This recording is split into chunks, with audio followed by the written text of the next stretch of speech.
Vamos a estar leyendo Romanos 15, del 22 al 33. Continuamos con los distintivos de una iglesia bíblica. Romanos 15, del 22 al 33.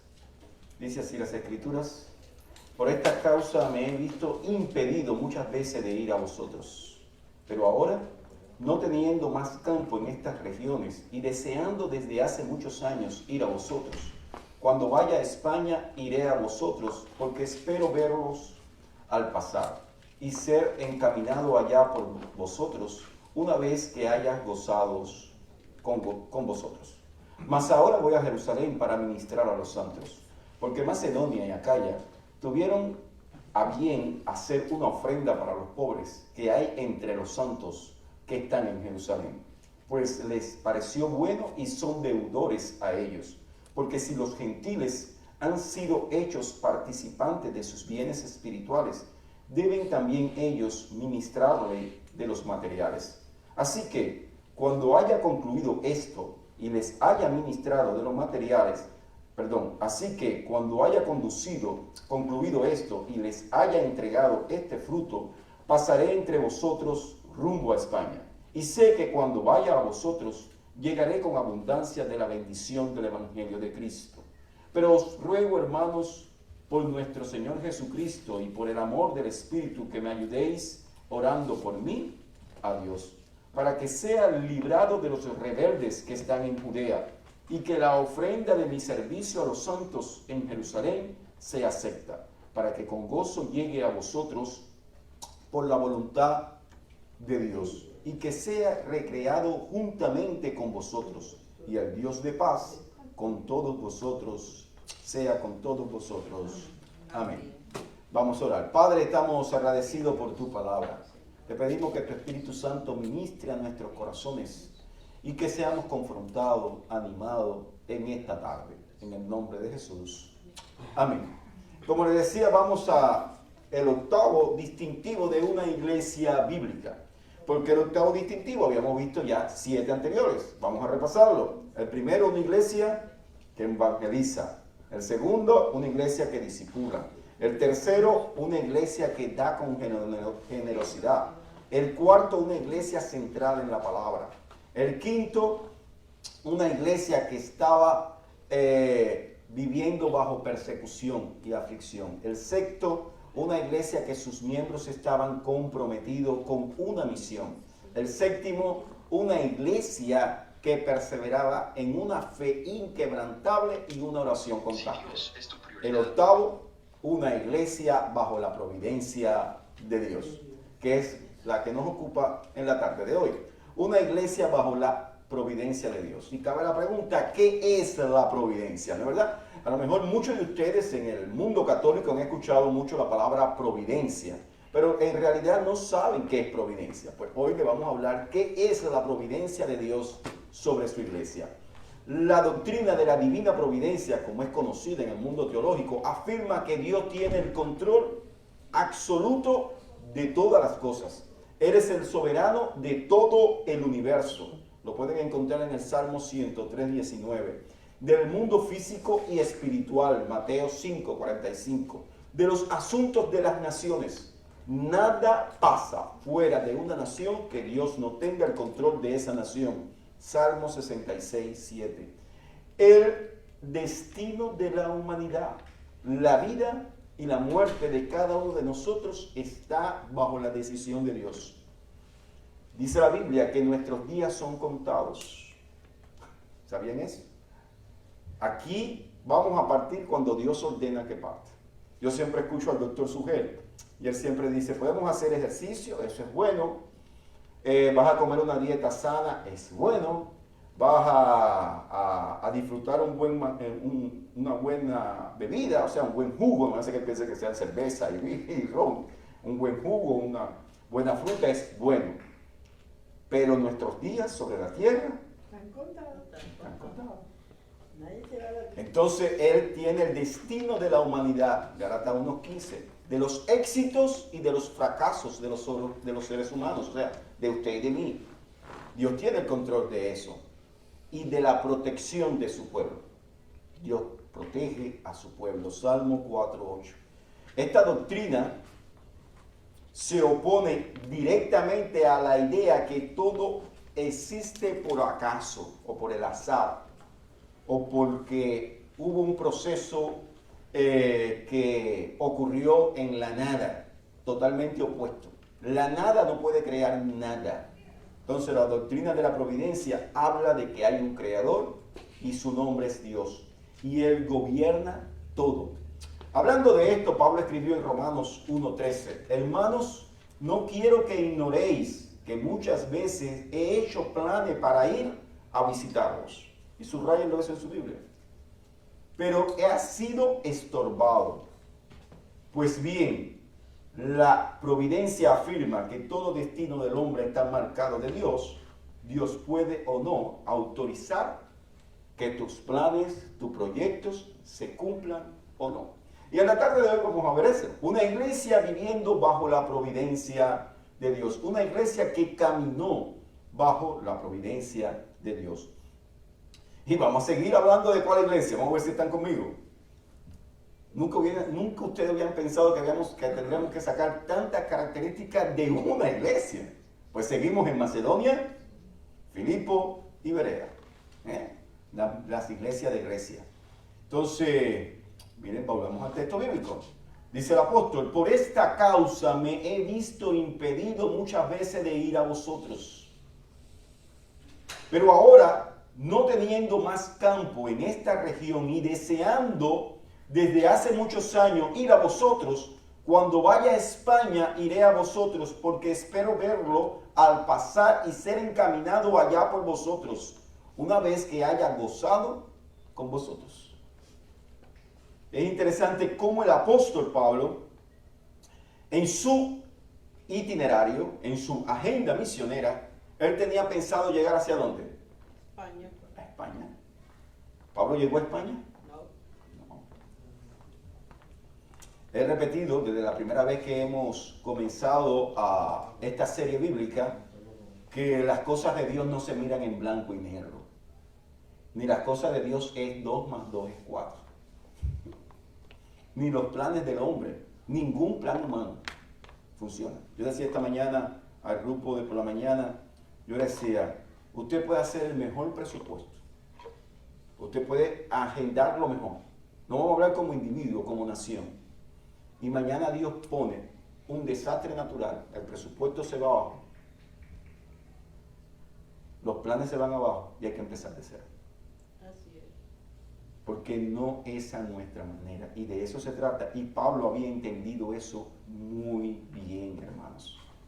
No podemos ser iglesia sin entender que la iglesia se mueve bajo la providencia de Dios.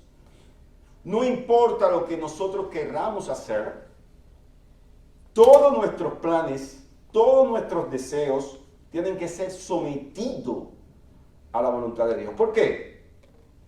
Dije al principio que Dios, ¿qué cosa hace? Gobierna. Gobierna, hermanos. Gobierna. Y si Dios gobierna, entonces yo tengo que someter todos mis planes. Hay dos palabras que me llaman la atención cuando leo todo el texto de la tarde de hoy, de Romanos 5, Romanos 15, del 22 al 33. Y es providencia y provisión. Providencia y provisión. Eso me llama la atención. Providencia y provisión. ¿Por qué providencia? Miren cómo dice, por esta causa me he visto impedido muchas veces ir ¿a dónde? A vosotros. Primero a Roma y después a España. ¿Y por qué se ha visto impedido? ¿Qué dice el versículo? ¿Por qué ha sido impedido? ¿Por qué ustedes creen que fue impedido que Pablo no fuera a Roma? Porque Dios no permitió. Porque Dios no había permitido eso, hermanos. Habían otras regiones que debían de haber sido alcanzados. ¿Con qué? Con el mensaje de la predicación. Y como siempre he dicho, la iglesia de Roma no la plantó Pablo, pero había una iglesia numerosa en Roma. Cuando digo numeroso, no piense que era una mega church como nuestra iglesia madre. No. Era una iglesia pequeña, de 20 a 40 personas. ¿Por qué? ¿Dónde estaba esa iglesia? En la casa de Aquila y Priscila. La iglesia de Roma estaba en casa de Aquila y Priscila. colaboradores de Pablo, amigos de Pablo. Y eso lo vemos en Romanos 16, cuando Pablo va a hablar de la iglesia de Roma, que es el próximo distintivo de la iglesia, ¿no? Sigue diciendo el texto: yo me he visto impedido muchas veces de ir a vosotros, pero ahora, no teniendo más campo en esta región y deseando desde hace muchos años ir a vosotros, cuando vaya a España, iré a vosotros, porque espero verlo al pasar y ser encaminado allá por vosotros, una vez que me haya gozado con vosotros. Versículo 25. Él ya entendió aquí la voluntad. Mas ahora voy ¿a dónde? A Jerusalén. A Jerusalén. Miren, hermano, era totalmente opuesto. Era totalmente opuesto. Pablo está en Corinto aquí. Esta carta se está escribiendo en Corinto. Pablo está en Corinto, donde conoció a Aquiles y a Priscila. Él conoce a Aquiles y a Priscila en Corinto. Y él está escribiendo desde Corinto. Y me dice: yo quiero ir, pero he sido impedido, porque hay una prioridad. No en mi agenda. ¿En la agenda de quién? De Dios. De Dios. ¿Qué clase de hombre? Yo le decía a Kenia que es verdad que es el héroe. Cuando tú analizas hechos, hermanos, y el movimiento de plantación de iglesia, una iglesia primitiva, hay que quitarse el sombrero con el apóstol Pablo. ¿Qué hombre para entender la voluntad de Dios así? Mas ahora voy a Jerusalén para ministrar a los santos. Qué cosa más linda. Porque Macedonia y Acaya tuvieron a bien hacer una ofrenda para los pobres que hay entre los santos que están en Jerusalén. ¡Wow! Increíble. Versículo 27. Pues le pareció bueno, y subrayan en su Biblia, y son deudores a ellos. Porque si los gentiles han sido hechos participantes de sus bienes espirituales, deben también ellos ministrarle de los materiales. ¡Wow! ¡Qué concepto, hermano! ¡Qué principio! ¿Por qué tú crees que Pablo le dice que los de Macedonia eran deudores con la iglesia de Jerusalén? ¿Por qué ustedes creen? Porque Cristo, ¿de qué nacionalidad es? Judío. La salvación vino por el pueblo judío, hermanos. Somos deudores, no solo Macedonia, todos nosotros somos deudores. Somos deudores. Hermanos, la raíz de la generosidad que vemos en este versículo lo encontramos en 2 de los Corintios. 2 de los Corintios capítulo 8, los versículos del 1 al 5. Pueden buscarlo en su Biblia, yo lo voy a leer por cuestión de tiempo. Dice el apóstol, hablando de la iglesia de Macedonia. 2 de Corintios 8, los versículos del 1 al 5. Dice el apóstol: asimismo, hermanos, os hacemos saber la gracia de Dios que se ha dado a la iglesia de Macedonia. Subrayen en su Biblia. Que en grande prueba de tribulación, la abundancia de su gozo y su profunda pobreza. ¿Se recuerda que siempre se le ha dicho que era una iglesia pobre? Y su profunda pobreza abundaron en riqueza de su generosidad. Wow. Pues doy testimonio, dice el apóstol, de que con agrado han dado conforme a sus fuerzas y aún más allá de sus fuerzas. Subrayen en la Biblia. Pidiéndonos con muchos ruegos que le concediésemos el privilegio de participar en este servicio para los santos. ¿Saben por qué Pablo está diciendo esto a la iglesia de Macedonia? Está en Corinto. Él está diciendo esto porque ellos eran muy, muy pobres, hermanos. Y ellos tenían la responsabilidad de cuidar el equipo misionero de Pablo, como siempre le he explicado. Y como siempre le expliqué, el equipo misionero de Pablo no era una persona. Ellos no cuidaban una persona, ellos cuidaban un equipo que formaban parte hermanas. Y lo vamos a ver el próximo domingo. No, el próximo domingo predica Luis. El día 27. Estamos dando Luis y Jesús en cada mes. Para que se sigan ejercitando en la predicación. Entonces este domingo predica Luis, el próximo seguimos con una iglesia que cultiva el compañerismo y la comunión. Pero ese es el próximo domingo 27. Miren, hermanos, La iglesia de Macedonia era una iglesia tan pobre. Y tenían una responsabilidad que no tuvo Corinto y no tuvo Éfeso, siendo las iglesias más ricas, porque estaban ubicadas en las mejores ciudades más económicas de las iglesias de Asia. Pero ellos no tenían la responsabilidad que tenía Macedonia. Entonces, oiga como dice Pablo, pidiéndome con mucho ruego que le concediésemos el privilegio de participar en este servicio para los santos. Y no como lo esperábamos, sino que asimismo se dieron como, y subrayenlo a la Biblia, primeramente al Señor y luego a nosotros. ¡Wow! Miren, el concepto del dar, de ser generoso, eso tiene un secreto. La raíz de la generosidad tiene un secreto. No sé si ustedes están conmigo en el texto, pero ¿saben cuál es el secreto de la raíz de la generosidad? Que primeramente para yo poder dar de corazón en mi pobreza, yo tengo que entregarme ¿a quién? Al Señor. Mira como dice Pablo, se dieron primeramente al Señor, hermanos. Estos hermanos, al entregarse al Señor, su consagración a Dios era tan grande que la gracia de Dios en el corazón de ellos produjo liberalidad. Y déjame explicar esta palabra, porque en estos tiempos tan confusos pueden pensar que es libertinaje o que son liberales. No, liberalidad es que eran, mala palabra en nuestros días, eran personas tan dadivosas que ellos no estimaban sacar la cartera para apoyar a la obra misionera. Y no estamos hablando de teología de la prosperidad ni nada por el estilo. Estamos hablando de una realidad. Cuando tú te das a Dios, tú te entregas a Dios, Dios te va a dar una gracia especial. Y esa gracia, en medio de la prueba que tú estés viviendo, de la aflicción que tú estás viviendo, tú vas a experimentar ¿qué cosa? Un gozo profundo.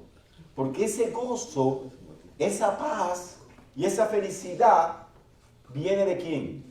De Dios. De Dios. Mira, hermano, cuando usted sabe que está haciendo lo correcto delante de Dios, que tú estás cumpliendo la comisión, que tú estás evangelizando, que tú estás discipulando, que tú estás haciendo lo que debe de hacer la iglesia. Hay un himno muy antiguo que se llama que la iglesia sea la iglesia. Y su misión es proclamar. Esta iglesia del primer siglo no ha sido otra cosa que evangelizar, discipular. En medio de la prueba, de la aflicción, de su pobreza, ellos experimentaban el gozo. Porque en su aflicción abundó el gozo. Y en su profunda pobreza de la iglesia de Macedonia sobrepasó la riqueza de la gracia que Dios hace en el corazón de los hombres. Más allá de sus posibilidades económicas, estas iglesias dieron, y no solo dieron, le rogaron a Pablo que aceptara la ofrenda para los hermanos de Jerusalén.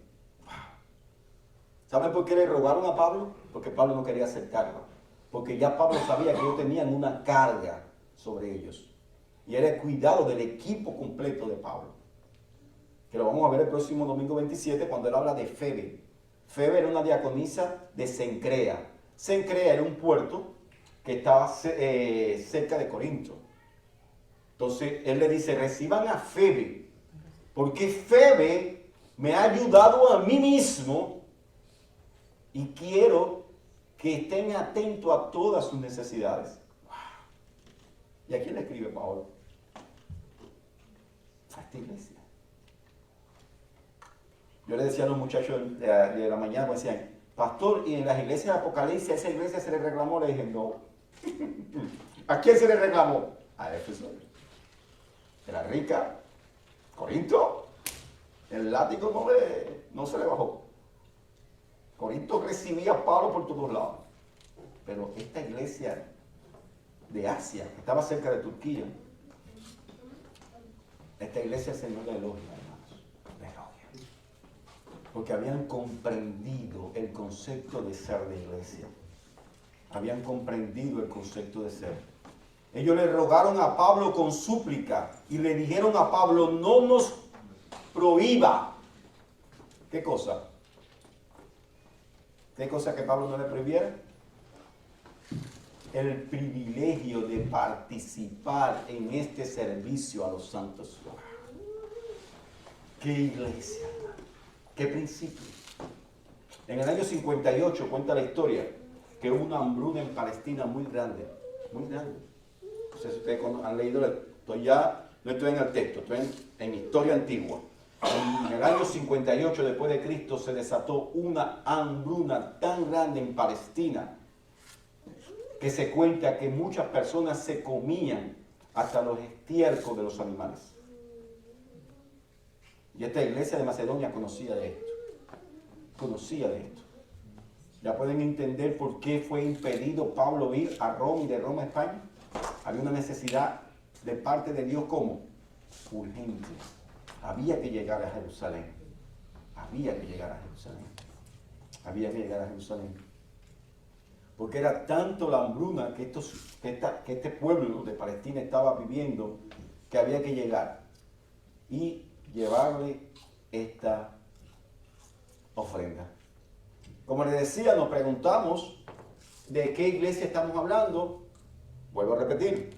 Macedonia, Tesalónica, ¿cuál más? Berea, ¿cuál más? Filipo.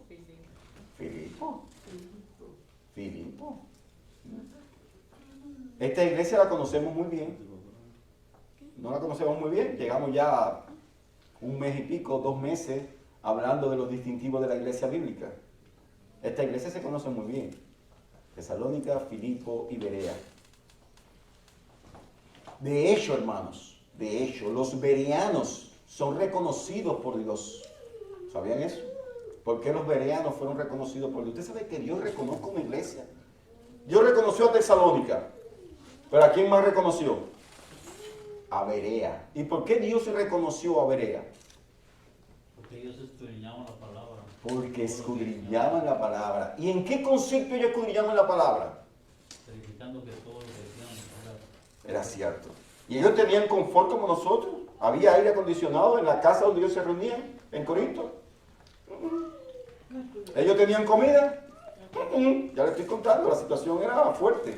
Eran pobres, hermanos.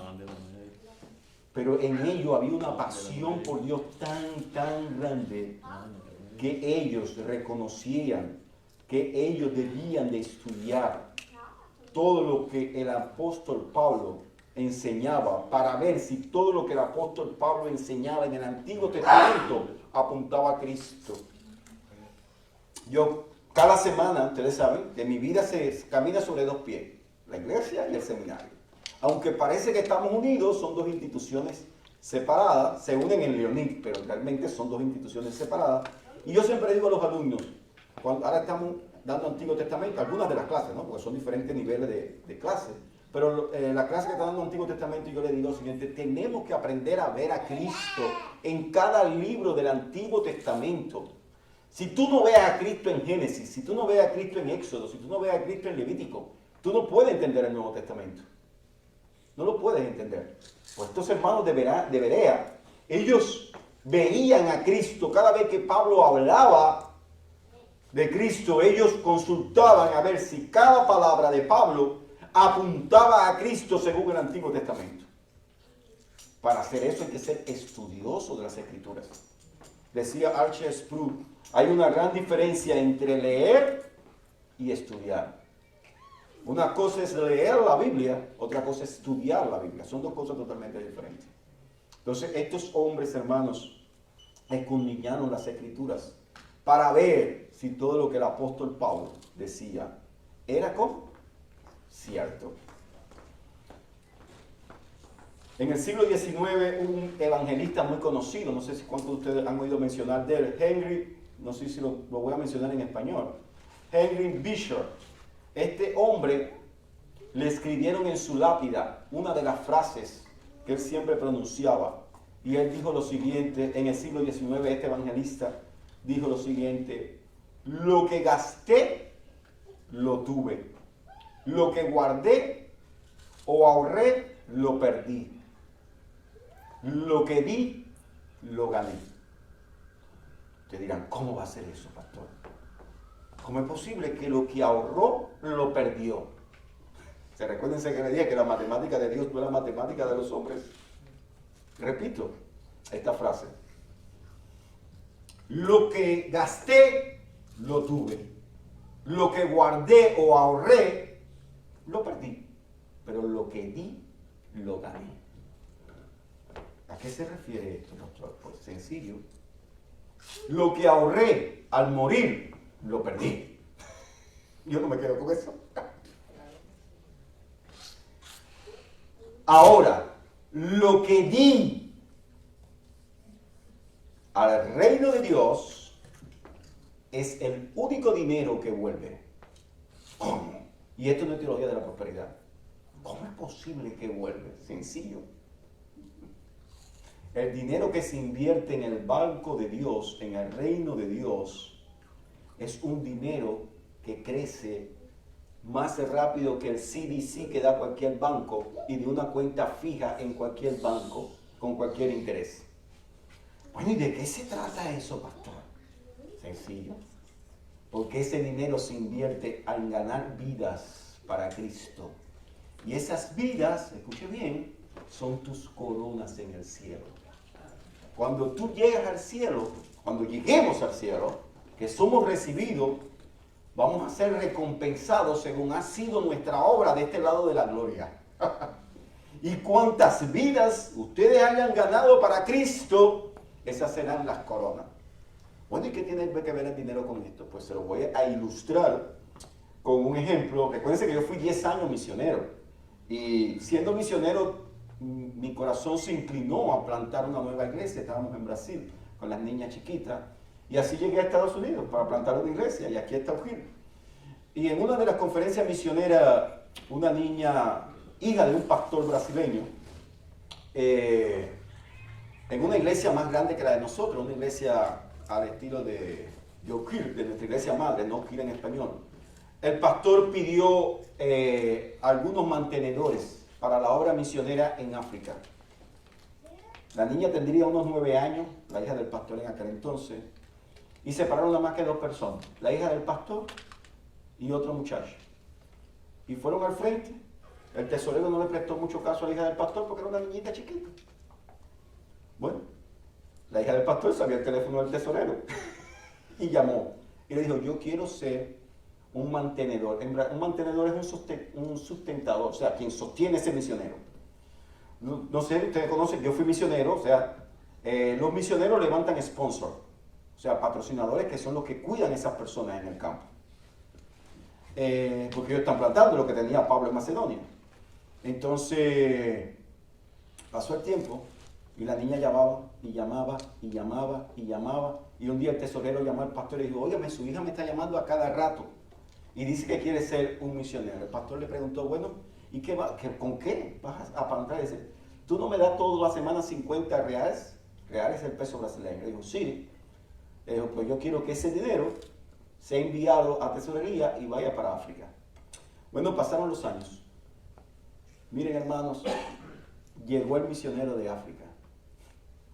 Había bautizado alrededor de 200, 300 personas y había plantado no recuerdo exactamente el número de iglesias en África.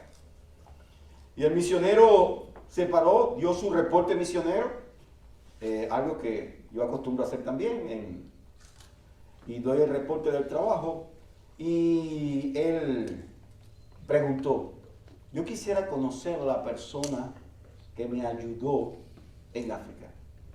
¿Sabe quién se levantó? La niña del pastor. Fue allí y le dijo, quiero decirte que tú y yo hemos ganado con la ayuda del Señor, o sea, el Señor usándolo a ellos, a tantas personas y hemos plantado tantas iglesias para Cristo. ¿Están viendo? Como dijo Henry Bish, el dinero que di fue el dinero que retornó. Yo siempre digo, invierta en el banco de Dios para la obra misionera de Dios. Marco Paulino también comentó acerca de esta iglesia de Macedonia y dijo, dieron más allá de su fuerza porque primeramente se dieron al Señor. Wow. ¡Qué iglesia! La provisión de Dios suele llegar por instrumento humano. ¿Sabían eso? Dios gobierna a su pueblo por instrumentos humanos, movido por su gracia. Dar no es activar mecánica de prosperidad, no. No es lo que predica en la teología de la prosperidad, no. Dar es una adoración en unidad y misericordia a Dios. Es entregarnos en cuerpo y alma a Él. Porque primeramente, para yo poder dar económicamente, me tengo que dar ¿a quién? Al Señor. Le tengo algunas aplicaciones de este punto. Antes de hablar de cantidad, tenemos que hablar de consagración. No se trata de cantidad, se trata de mi consagración. Estos hombres y mujeres de la iglesia de Macedonia fueron hombres y mujeres que se entregaron por completo ¿a quién? Al Señor, hermanos. Por eso ellos podían entender. Nuestra unidad solo depende de mi consagración a Dios. Si no, yo no puedo permanecer unido. ¿Lo logran ver? Nosotros somos un cuerpo porque estamos entregados a Él, no hemos dado a Él. Y practicar la generosidad nos ayuda a ser más generosos. Eso nos lleva a entender el segundo punto de la tarde de hoy. Y es la oración, hermanos. Miren cómo Pablo está finalizando esta parte. Vamos a Romanos 15, versículo 28. Así que, cuando haya concluido esto y le haya entregado este fruto, pasaré entre vosotros rumbo a España. O sea, pero primero yo tengo que cumplir ¿qué cosa? Lo que Dios me ha mandado. Tengo que ir a Jerusalén a entregar la ofrenda. Y sé que cuando vaya a vosotros llegaré con abundancia de la bendición del Evangelio de Cristo. Versículo 30. Pero os ruego, hermanos, por nuestro Señor Jesucristo y por el amor del Espíritu, y subrayen en su Biblia, que me ayudéis. Te dirían, ¿cómo que ayuda? ¿Cómo que ayuda? Que me ayudéis orando por mí. Wow. Qué precioso, hermano. Miren, te dirán, ¿pero el apóstol Pablo no oraba? Sí, el apóstol Pablo oraba. Pero el apóstol Pablo le está diciendo a la iglesia en esta sección, necesito que ustedes se esfuercen en orar por mí. En primer lugar, ¿por qué? Pablo está siendo víctima ¿de qué? De muchos ataques espirituales. Él lo dice más adelante en los versículos 31. Él está haciendo ataques de muchos hermanos, de falsos hermanos. Pero también le dice a la iglesia que tienen que orar por él, porque la oración es una batalla espiritual. No piense que usted ora porque usted quiere orar, no. El que diga que ora porque quiere, no. Tenemos que esforzarnos a orar. Todo lo que tiene que ver espiritualmente no es fácil. Yo siempre he dicho, no es fácil leer la Biblia, porque el enemigo siempre nos va a enredar de este lado de la gloria. Orar, no siempre es fácil orar. Y dice Pablo, yo necesito que oren por mí. Yo necesito que intercedan por mí. En primer lugar, porque quiero llegar ¿a dónde? A Jerusalén. Pero en Jerusalén, ¿qué cosa va a pasar? A la palabra. Para que sea librado, hermanos. Ahí está el motivo de oración. Para que sea librado. ¿De quiénes? De los rebeldes que están ¿en dónde? En Judea. En Judea. Y que la ofrenda de mi servicio a los santos en Jerusalén sea como acepta. Entonces es necesaria la oración, pero tienen que esforzarse a orar. Wow. ¿Qué iglesia? ¿Qué iglesia, hermano? Y no estamos hablando de una mega church. Fíjense como yo le repito una y otra vez, porque yo sé que de este lado de la gloria, en la mentalidad nuestra, creemos que una iglesia es un giro. No. Muchas veces hasta nos dicen iglesita. Yo me río a veces en las reuniones, como digo yo. Cuando me dicen, ¿cómo va la iglesita? Digo, bueno, la iglesita va ahí. Porque en la mente humana, iglesita. Y yo digo, yo no voy a poner a dar una clase de teología. Ellos lo saben, que la iglesia del primer siglo no era esto. La iglesia del primer siglo eran 20 y 40 personas en una casa, terminó, punto, parado. Pero bueno, que nos sigan llamando iglesita.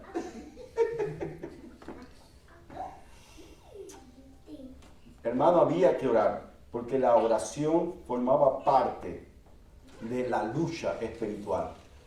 Por eso dice Pablo, pero os ruego, hermano, por nuestro Señor Jesucristo y por amor del Espíritu, que me ayudéis, orando por mí a Dios, para que sea librado de los rebeldes que están en Judea, y que la ofrenda de mi servicio a los santos en Jerusalén sea como acepta. Versículo 32.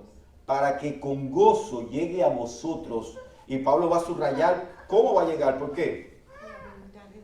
Por la voluntad de Dios. Y que sea como recreado juntamente con vosotros. Wow. Recreado se dice que yo me siente de nuevo gozoso. Pablo estaba en una aflicción, estaba fuerte. La situación estaba dura, hermanos. Él sabía lo que le esperaba al llegar a Jerusalén. ¿Qué cosa le esperaba a Pablo al llegar a Jerusalén? ¿Qué el Espíritu le había dicho? Lo vimos el domingo pasado. Le esperaba prisiones. Iba a ser apedreado, o sea, golpeado. Prisiones y encadenado. Eso es lo que le esperaba a Pablo en Jerusalén. Pero eso no lo detuvo. Por eso es que Pablo no llega a Roma. Pablo no llega a Roma. Perdón, a España. No llega a España. No llega a España porque, en primer lugar, como él dice en el versículo 22, el Señor se lo impidió. Pero Pablo, en ese tercer y último viaje misionero, Pablo pudo testificar a gobernantes, a reyes, y muchos piensan que hasta el mismo Nerón. Muchos piensan que hasta el mismo Nerón. Dejó un legado, y hoy ese legado sigue en nuestras vidas. Cada vez que yo estudio a Pablo, veo los documentales de Pablo, estudio las cartas de Pablo, me doy más cuenta que la iglesia del siglo XXI como que se aparta del concepto misionero práctico de la fe. Y como siempre he criticado desde aquí y donde me paro, siempre lo he criticado, la institucionalidad de la iglesia ha matado el espíritu misionero de la iglesia. La iglesia no es esto, siempre lo repito y lo repetiré. La iglesia es más que esto. Termino. La providencia dirige a la iglesia, sostiene a la iglesia y le abre camino a la iglesia. La providencia nos hace entender que nuestros planes tienen que rendirse a la voluntad de Dios. Y que por último, tenemos que entregarnos en cuerpo, alma y vida al Señor como una expresión visible de nuestra generosidad. No puede haber generosidad si yo primeramente no he sido generoso con Él. Yo no he entregado ni mi tiempo, ni mis talentos, ni mis dones a Él. Porque para yo poder entregar mi dinero, yo tengo que primeramente entregar esas áreas de mi vida que tienen que ver mucho con mi ego. La iglesia del primer siglo era una iglesia que permanecía unánime, en agonía, en oración, por una misión. ¿Cuál era la misión? La proclamación del Evangelio del Reino de Dios. Que Dios le bendiga y permita que nosotros, como Iglesia Hispana Oak Hill, podamos vivir una vida consagrada de entrega, como la iglesia de Tesalónica, como la iglesia de Berea, que se entregaron primeramente ¿a quién? Al Señor. Padre, estamos agradecidos por tu palabra. Te pedimos que nosotros podamos vivirla en cada momento de nuestras vidas y que podamos entender el concepto de la providencia guiando nuestros pasos. y que podamos renunciar a nuestro ego para que tú reines y tu nombre sea glorificado. Porque nuestra razón de ser de este lado